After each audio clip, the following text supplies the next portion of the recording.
Hey guys, what's up? Welcome back here to today's edition of Advanced Bass Fishing, and much appreciated you guys coming by the channel to watch today's episode. And guys, today we're going to be talking about bladed jigs again. And before you say, oh God, not another bladed jig video, I'm sick of seeing chatterbait videos, because if you go through the bass fishing YouTube channels, it's like there are so many dang chatterbait videos and so many dang fluke videos that people are burned out on it. But guys, today I want to give you one tip with the bladed jig. There's one tip I want to talk about that will increase your success, especially in landing the bass, more than anything else that you've ever heard on YouTube. So we're going to talk about that in today's video. Also, guys, I will put my bladed jig link and my tackle warehouse link in the description of this video. If you guys would like to pick some up using my link, that's a good way to support the channel.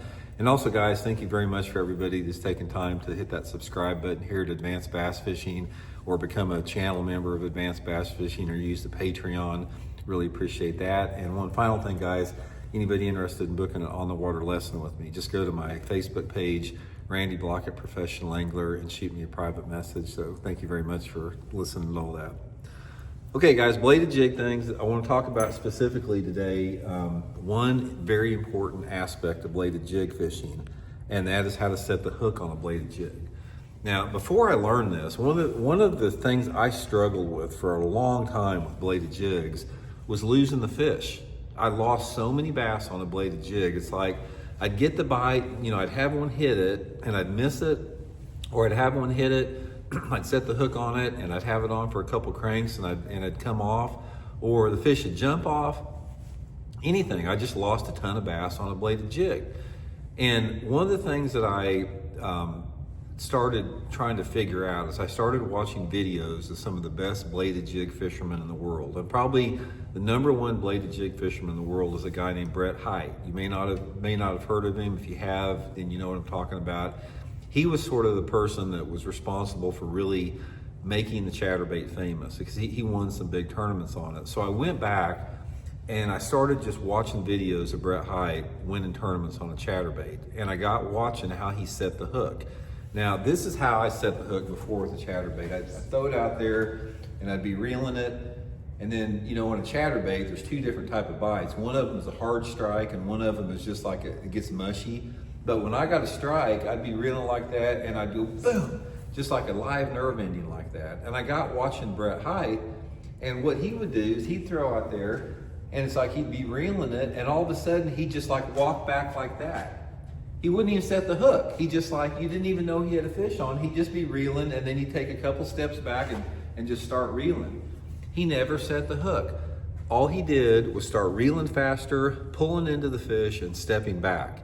And I got thinking about that, and I realized while I was losing so many fish is a bladed jig like this, a chatterbait's a large bait. So a lot of times they don't get the bait fully into their mouth, or they may clamp down on it so hard that when you set the hook, you're not even budging the lure inside the fish's mouth, and the fish opens the mouth and the bait just comes out. So from that standpoint, I started doing that, and it took a ton of discipline, because in order to do that, you have to be ready for the bite all the time. And on a chatterbait, if you go for a long time, say you go for 2 hours without a bite throwing a chatterbait, when you finally get a bite, it is just instinctual that you want to set the hook. I mean, it's almost like when a bass blows up on a topwater lure, you just want to jerk on it. So what I did is I focused on every single cast I made. I was getting ready. It's like, okay, he's going to hit it, he's going to hit it, he's going to hit it. And when I finally got a bite, I just stepped back and started reeling. And guys, my catch ratio went through the roof. I hardly ever lost a bass again on the bladed jig once I started doing that. So I don't know what it is about it, because the bladed jig, it's got a big bare hook in there. So it's just one of those things unique to the bait itself. Another thing, guys, that will help you out with the bladed jig is you got to use a rod with a soft tip on it. I use this is the Mega Bass Launcher rod that I use right here. I'll link this in my tackle warehouse description in the video if you guys like to try one. But it's a 7-foot 11-inch rod, and it's got a medium top tip on it. It's pretty soft. And if you try to use a rod tip that's too stiff, you're gonna lose a bunch of fish on a chatterbait. So do not use a rod that has a stiff tip on it. Try to use a rod that is sort of like maybe it's made for a crankbait or a jerkbait.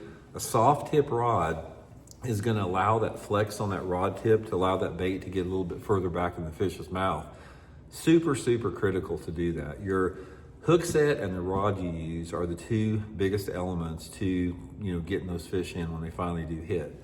So that's the tip I wanted to share with you guys, just the hook set on it. I mean, if you fish many bladed jigs and you haven't done that before, you probably know what I'm talking about, but it'll definitely help you out. And one more thing, I'm gonna toss one more thing in here about bladed jigs. It's sort of off the topic a little bit. How you retrieve a bladed jig is critical in getting bites. It's like, you can't just throw a bladed jig out there and just reel it in. Sometimes you can, but most of the times you can't. It's like, a fish will bite a bladed jig on a lot of different type of retrieves. It's like I've caught fish hopping them off the bottom, like pumping them off the bottom. I caught a lot of fish doing that, especially big ones. I've caught fish just barely slow rolling it just off the bottom. I've caught them reeling it over the top of grass beds in the mid zone, and I've also caught them buzzing it, like burning it just under the surface. So one of the things you have to figure out in bladed jig fishing is how to trigger that bass to bite. And one thing that will really help you on a bladed jig is you've got to use erratic retrieves. Don't just throw it out there and just crank it in like that. Always be shaking your rod tip a little bit, or at least crank it a couple times and shake your rod tip, or pop it like that, or pump it off the bottom. But the more that you keep that bladed jig going through the water, just where it's herky-jerky motion like that, instead of just coming through the water, really, really gonna give you a lot more bites with it. So experiment with retrieve a little bit like that.